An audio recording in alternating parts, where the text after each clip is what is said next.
Hi.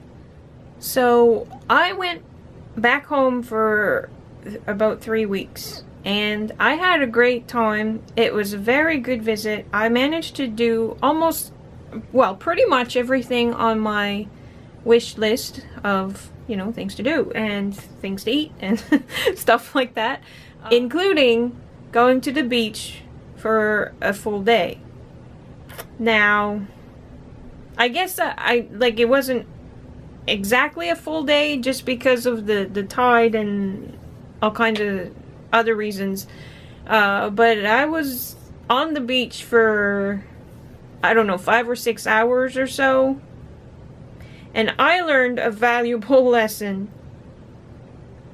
And I want to do this video because I want people to learn from me, because I don't want anyone else to have to learn this lesson the hard way.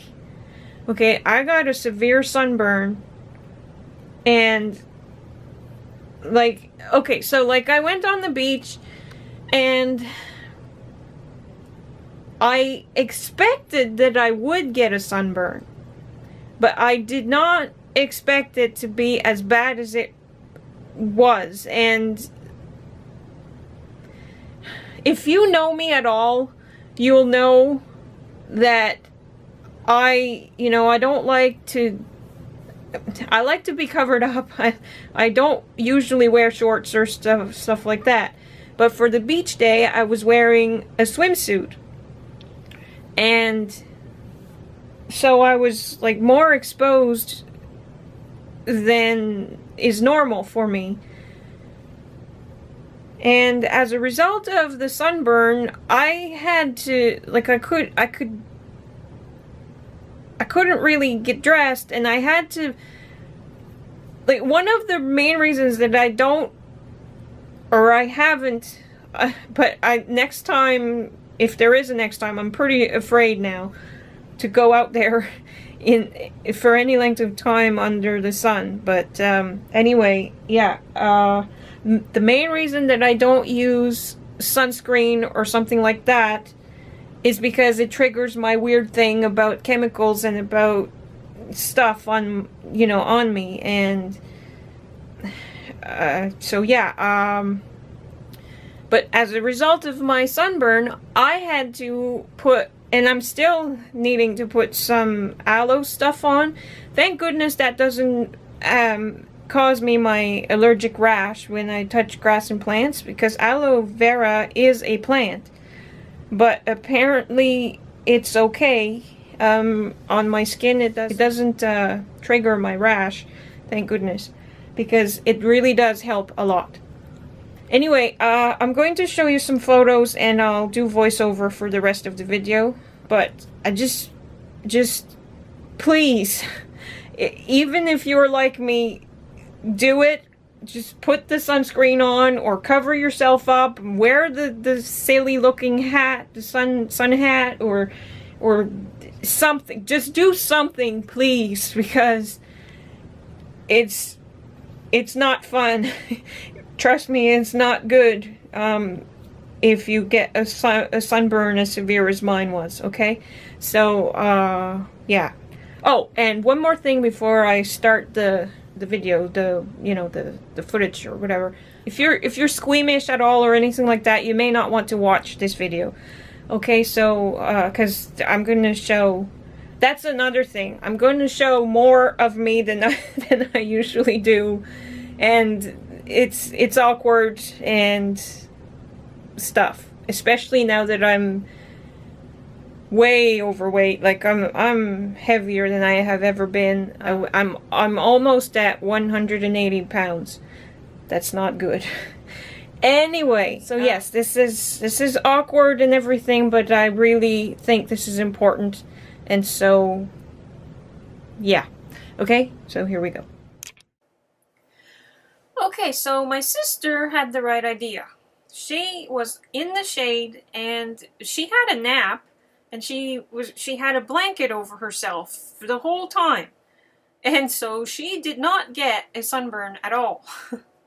And yeah, as I was saying before, this is unusual for me to wear that little clothing.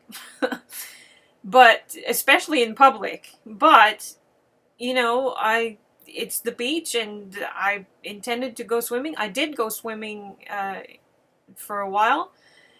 The water was surprisingly warm. Anyway, the thing about this sunburn thing is that while you're out there having a lot of fun, you don't even notice, or I didn't anyway. I didn't even notice that I was burning. Like I didn't feel it. The temperature was actually really perfect for me, and I was really enjoying my day. And I didn't know until a while after we got home. Or, well, my home base. I was staying with my sister. But anyway, yeah, I didn't notice.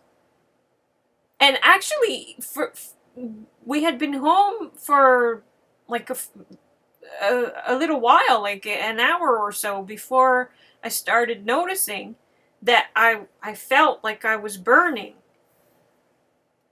And it was just starting to be kind of prickly or picky and burny and just really uncomfortable.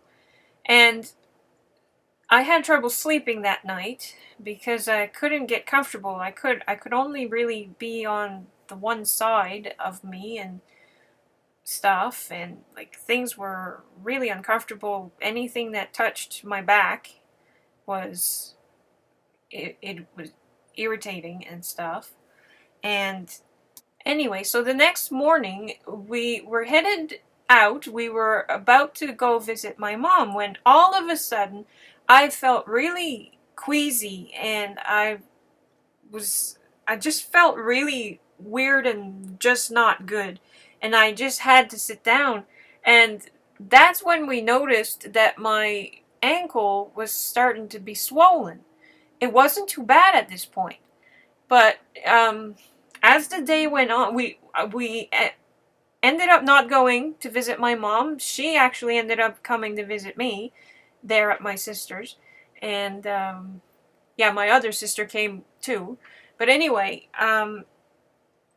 as the day progressed, my ankle got worse and worse. And I was telling Franklin about it over texts and stuff. And I said, have you ever known a sunburn to cause swelling? And so he did some research, and he didn't like what he saw. So he convinced me that I should go to outpatients. And so reluctantly, like in the middle of the night, my sister drove me to outpatients, and the doctor said that it was he said that's what we called a bad sunburn. So I guess it's not, it could be worse, but it's just not good. And he said that it can cause the swelling. He said something about gravity. Didn't really remember everything he said. But anyway, basically there wasn't much he could do. He said the usual for pain and stuff. So aspirin, Tylenol, or whatever, but one of those has caffeine in it, and so I can't have that. And I don't, if you know me at all, you'd know that that's a big deal for me. I don't do meds usually unless it's absolutely necessary or whatever. I did give in, and I tried a baby aspirin, and I think it did help, but and then later on that day I took another one because we had plans and I wanted to go. We were going to go to some really cool flea markets or garage sales or whatever. I can't remember what they're called exactly. But anyway, we were going to go to two of them, and I so badly wanted to go, but we couldn't go. I could barely walk. My foot was hurting whenever I walked, and and yeah, like the burn on my back and everything, it was really hard for me to get around. And so I ended up on my sister's couch for a few days, and they were like bringing me my food and everything, and like I just, yeah, I was not feeling well, and my foot and my back and everything, oh my gosh, it was something.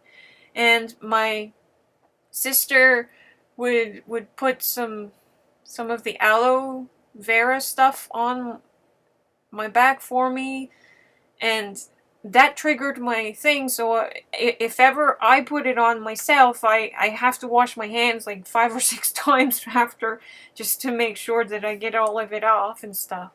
But anyway, yeah, on the way to the airport, my sister had put pillows and things so that I could set up and prop myself up in the back seat of the van. And the flight was not as bad as I expected it to be, but during my travel, a lot of the blisters that I had burst, and that was uncomfortable too.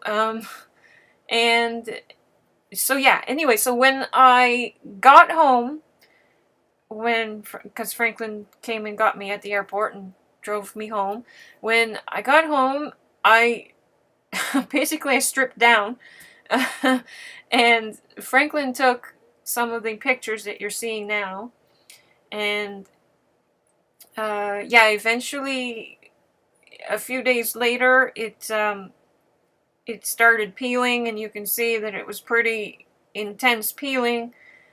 And then yeah, so anyway, it is better.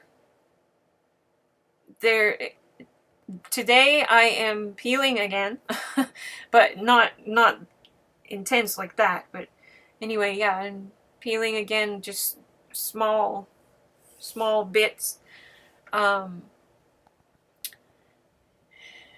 But I am better. My foot still bothers me, but it's a lot better than it was. I still can't wear a sock on my affected foot.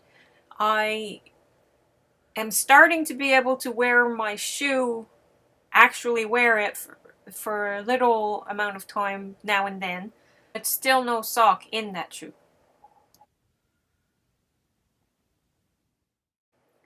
So what you're seeing now was taken yesterday or the day before, I think it was. So yeah, you can see it's a lot better now. I know this is TMI, but it was also really hard to do personal hygiene. Yeah, showers and stuff. Very hard. That's how my foot looked last night. Today it's peeling. But yeah, it's a whole lot better. But it's been a few weeks, and it's not been fun, and yeah. I can still only sleep on my left side of me. I can't, I've started to be able to sleep on my back a little bit for a little amount of time, but when I do that, my nightgown sticks to my back because of the aloe stuff. So